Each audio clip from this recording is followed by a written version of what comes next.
अस्सलामुअलैकुम रहमतुल्लाहि व बरकातुहू। दोस्तों, उम्मीद करता हूँ आप लोग खैरियत से होंगे। इंडियन पंडितों को ललकारने वाला एक इंडियन हिंदू नौजवान खड़ा हो गया और वो कहता है कि आरएसएस वाले सारे पंडितों को मैं चैलेंज करता हूँ, आ जाएं मुझसे डिबेट करके दिखाएं। तो नाज़रीन, आइए इसकी गुफ्तगू सुनिए और उसके बाद आप खुद फैसला कीजिए कि हक पर कौन है। जिसको आप योगी समझ रहे हैं वो ढोंगी है, कंप्लीट ढोंगी है, और इसको मैं प्रूव कर सकता हूं कि ढोंगी कैसे है। सन्यासी किसको कहते हैं? मैं हिंदू धर्म पे बहस करने के लिए तैयार हूं। बुलाइए किसी भी आरएसएस के प्रकांड पंडित को, मैं उससे बहस करना चाहता हूं, वो करे हमसे हिंदुइज्म की बहस। किस पे बहस करना चाहता है? रामचरितमानस पे, गीता पे, किस पे बहस करना चाहता है? सन्यासी किसको कहते हैं? सन्यासी कहते हैं जो गृहस्थ धर्म को त्याग देता है, उसको सन्यासी कहते हैं ना। वो सांसारिक सुख को त्याग देता है, उसको योगी कहते हैं। भगवान राम अपने सौतेले भाई के लिए, पिता के वचन के लिए, सौतेली मां के लिए अयोध्या का राजपाट छोड़ करके कहां चले गए? जंगल। योगी जी का ओरिजिनल घर जानते हैं कहां है?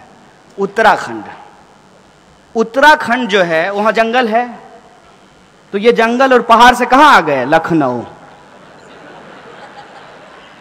इसको समझिए आप कि हर पीला चीज सोना नहीं होता और हर भगवा पहना इंसान संत नहीं होता है। दंगाई हैं ये लोग, दंगाई हैं। और इनके विचार आप सुनिए। ये जो ढोंगी हैं, इन्होंने एक सेना बनाई। अब देखिए हिंदू धर्म को कितना बदनाम कर रहे हैं। हिंदू युवा वाहिनी, ये हमारे धर्म का अपमान है। हमारे धर्म में तमाम तरह की व्यवस्था अपने आप की गई है। सबसे पहला बात, अरे जो जैसा करेगा वैसा भरेगा, ये मूल बात है। तो कोई अगर अत्याचारी है, पापी है, उसका सजा भगवान देंगे। तुमको टेंडर कब मिला बे? कब बोले राम जी? बताओ हमको, कौन सा तुमको फैक्स आया है कि हमको बड़ा तकलीफ हो रहा है, हमारा घर बना दो? तुम राम का घर बनाओगे? हैं? अपना उपाय नहीं, अपनी कुर्सी के लिए, अपनी राजनीति चमकाने के लिए, अपने गली चौक चौराहों पे बाह फैला के घूमने के लिए तुम हमारे भगवा रंग का बदनाम कर रहे हो, तुम हमारे राम का अपमान कर रहे हो। क्या होता है भगवा रंग? भगवा रंग इस देश में वीरता का प्रतीक है, कायरता का प्रतीक नहीं है। भगवा रंग इस देश में लोगों को बचाने का प्रतीक है, लोगों को मारने का प्रतीक नहीं है।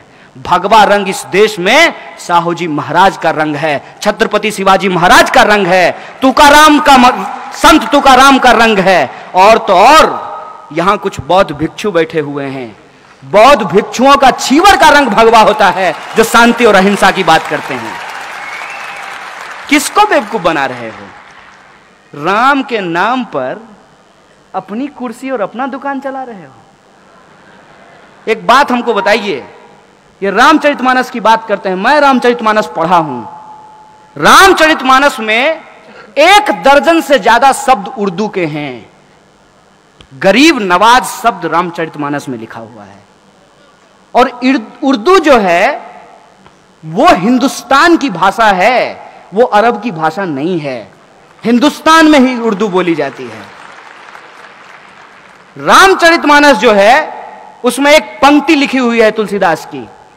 हालांकि तुलसीदास ने कुछ गलत बात भी लिखा है, जिसका हम खुले तौर पे जो है समर्थन नहीं करते हैं, विरोध करते हैं उसका। रामचरितमानस में लिखा है, रावण रथी विरथी रघुवीरा। रावण रथ पर है और भगवान श्री राम पैदल चल रहे हैं। अभी बंगाल के हाई कोर्ट से रथ यात्रा निकालने का परमिशन किसको मिला है? राम जी को कि रावण जी को? तो सोचिए ना, अपने तर्क का इस्तेमाल कीजिए ना। और मैं गलत हूं तो मुझे बताइए, मैं अपने आप को ठीक कर लूंगा। मैं प्रधानमंत्री थोड़ी हूं कि कुछ बोलने के चलते आपको जेल में डलवा दूंगा। और सर, मेरा सवाल है कि एक धार्मिक इंसान की पहचान, उसकी लक्षण हिंदू मत के अनुसार, जैसे धर्म के दक्ष लक्षण होते 10 धीरति, क्षमा, दम, अस्तय, शौच, इंद्रिय निग्रह, बुद्धि, विद्या, सत्य और संतोष। ये धर्म के 10 लक्षण है। अगर कोई भी धार्मिक इंसान में ये लक्षण पाए जाते हैं तो इंसान धार्मिक है।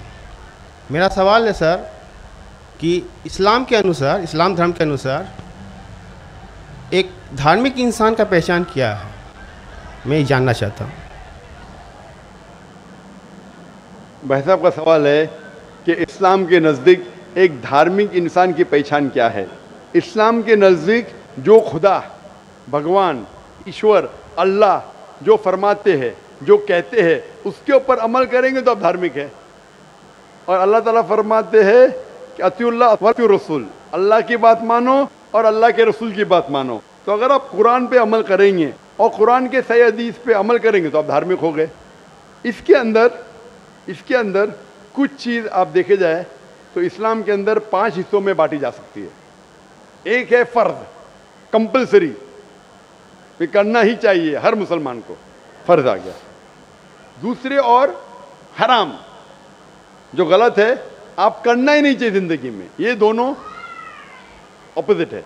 इसके दरमियान और 3 चीज़ें जो हलाल कैटेगरी में, हराम के अलावा सब चीज़ हलाल हो जाती। हलाल में 4 कैटेगरी। एक है फ़र्ज जो करना चाहिए, कंपलसरी। दूसरा है मुस्तहब, या लोग कहते हैं सुन्ना, यानी करे तो बेहतर है, आपको प्लस पॉइंट मिलेंगे। तीसरा है मुबाह, ऑप्शनल, करे तो भी कोई हर्ज नहीं, नहीं करे तो भी हर्ज नहीं। चौथा है मकरूह, यानी नहीं करे तो बेहतर है। और 5वां जैसे मैंने कहा हराम। तो एक धार्मिक इंसान कोशिश करेगा कि 100%, 100% कम से कम फ़राइज़ तो करे और हराम ना करे। तो मिनिमम रिक्वायरमेंट है कि वो 100% जो फ़र्ज़ है वो करे और जो हराम है वो कुछ भी ना करे। और धार्मिक बनना चाहेंगे तो जो मुस्तहब है, जो एनकरेज्ड है, जो सुन्नत है, उसके ऊपर अमल करे। जितना ज़्यादा अमल करेंगे उतना धार्मिक होगा। और जितने मकरूह है, जो चीज़ अवॉइडेबल है, डिस्करेज्ड है, उससे दूर रहेंगे। इन शॉर्ट, अगर आप कुरान और सही हदीस पे अमल करेंगे तो आप इस्लाम में धार्मिक कहलाएंगे। मेरा सवाल है, इस्लाम और राजनीति में क्या फ़र्क है, मुझे ये जानना है। वैसे मैं जानना चाहता हूँ किधर खड़े हैं। इतना बड़ा सैलाब है इंसानों का, पूरा समुंदर है। सेकंड माइक्रोफोन किधर है? माशाल्लाह, उधर सेकंड माइक्रोफोन। जी हाँ, सेकंड माइक्रोफोन उधर है ना? हाँ हाँ जी हाँ। भाई साहब का सवाल है कि वो जानना चाहते इस्लाम और राजनीति में फ़र्क क्या है। इस्लाम आता है लफ्ज़ सलाम से, जिसका मानी अमन। और कोई भी इंसान अगर अपनी ज़िंदगी अल्लाह सुब्हानहू व तआला के अहकामात के मुताबिक बसर करता है, उसे कहते हैं मुस्लिम। इस्लाम मतलब अमन हासिल करना अल्लाह सुब्हानहू व तआला के अहकामात पे अमल करने के बाद। राजनीति है जिसे कहते हैं अंग्रेज़ी में पॉलिटिक्स। पॉलिटिक्स से किस तरीके से राज को चलाना, राजनीति किस तरीके से राज को चलाना, किस तरीके से मुल्क को चलाना, देश को चलाना। जी हाँ नाजरीन, इस्लाम इंसान को हर चीज़ बताता है, छोटी से लेकर, यानी छोटी से छोटी चूंटी से लेकर बड़ी से बड़ी हर चीज़ का मसला और हल बताता है कुरान करीम, अहादीस मुबारका, और इनके रोशनी में हर मसले का हल मिलता है। यहाँ तक कि अल्लाह ताला ने कुरान करीम में यहाँ तक इरशाद फरमाया, इन्नल्लाह ला यस्तहयी अन यज़रिबा मसलन मा बऊज़तन फमा फ़ौक़हा, कि अल्लाह ताला इस बात से शर्माते नहीं हैं कि अगर किसी की मिसाल बयान करनी हो तो मक्खी और मच्छर की मिसाल बयान करें कि मच्छर जो है ये अब जो मखलूक़ात हैं उड़ने वाली, परिंदे वग़ैरह, यह हशरातुल अर्ज़ सबसे हकीर से हकीर परिंदा है या जानवर कह दें। तो अल्लाह ताला ने फरमाया कि हम जब किसी बात को बयान करते हैं तो वो मच्छर क्यों ना हो, हम बयान कर देते हैं। तो इस्लाम हर चीज़ का ज़ाब्ता बता देता है, लेकिन हिंदू मज़हब है जो हर चीज़ नहीं बताता। चलिए सुनते हैं मज़ीद डॉक्टर साहब से। इस्लाम एक मुकम्मल दीन है। Islam has the solution to all the problems of humanity. इस्लाम एक मुकम्मल दीन है। वो सिर्फ कुछ चीज़ों के बारे में जिक्र नहीं करता, बल्कि मुकम्मल दीन है जो एक इंसान को किस तरीके से ज़िंदगी बसर करना चाहिए इस दुनिया में, उसके बारे में जिक्र करता है। ये पॉलिटिक्स लफ्ज़ जो है, आज की तारीख में पॉलिटिक्स अक्सर गंदा हो चुका है। तो लोग जब पॉलिटिक्स बोलते हैं तो लोग समझते हैं ये गंदा शब्द है, लेकिन इस्लाम में अल्हम्दुलिल्लाह किस तरीके से देश पे हुकूमत करना उसके बारे में भी जिक्र है। आज की पॉलिटिक्स और इस्लाम में ज़मीन आसमान का फ़र्क है, लेकिन इस्लाम में पॉलिटिक्स है। इस्लाम मानता है खिलाफत में एक खलीफा होता है, और वो खलीफा जो सारी खिलाफत में ऊंचा दर्जा लगता है, वो डिसीजन लेता है बेस्ड ऑन कुरान एंड सही हदीस। तो कुरान जिस तरीके से हर मुल्क का एक कॉन्स्टिट्यूशन होता है, आखिरी कॉन्स्टिट्यूशन दुनिया का ये Quran is the world constitution. सारी दुनिया का कॉन्स्टिट्यूशन कुरान है। किस तरीके से ज़िंदगी को बसर करना चाहिए, क्या चीज़ फ़र्ज है, क्या चीज़ हराम है, क्या चीज़ मुबाह है, इसमें सारी डिटेल है। और इसकी जो तशरीह है या तफसीर आप बोलेंगे, वो है सही हदीस, अल्लाह के रसूल की सही हदीस, जो अल्लाह के रसूल ने कहा, जो सही हदीस है। ये दोनों को लेके अगर आप मुल्क या दुनिया को चलाएंगे तो ये इस्लाम के मुताबिक चलेंगे और हमेशा इंशाअल्लाह दुनिया में अमन रहेगा। अफसोस की बात है कि आज दुनिया में एक भी मुल्क नहीं है जो मैं कह सकता हूँ कि 100% कुरान और सही हदीस पे चल रहा है। एक वक्त था मोहम्मद सल्लल्लाहु अलैहि वसल्लम के दौर में, और उनके इंतकाल के बाद पहले 4 खुलफा राशिदीन, हज़रत अबू बकर, हज़रत उमर, हज़रत उस्मान, हज़रत Ali, may Allah be pleased with them all, ये दौर सबसे सुनहरा दौर था। और सही राजनीति आप जानना चाहते तो इनको देखिए, इनके दौर को देखिए, अल्लाह के रसूल और पहले 4 खुलफा राशिदीन के दौर।